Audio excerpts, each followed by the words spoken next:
Sex জিনিসটা ভীষণ common,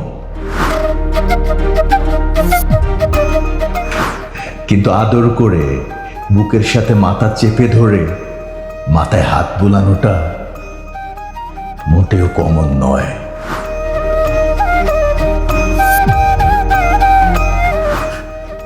এর জন্য প্রয়োজন হয় সেই মানুষটার প্রতি অনেক বেশি ভালোবাসা।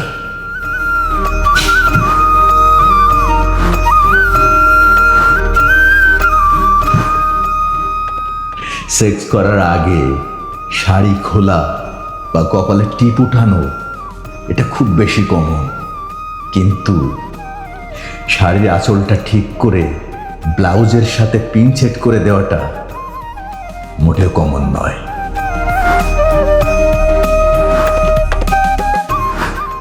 এর জন্য প্রয়োজন হয় সেই মানুষটার প্রতি অনেক বেশি ভালোবাসা। তোমার শরীর ভোগ করানোর জন্য অনেক মানুষ পাবে তুমি, কিন্তু ভালোবেসে তোমাকে আগলে রাখার মানুষ আজকাল খুব বেশি অভাব।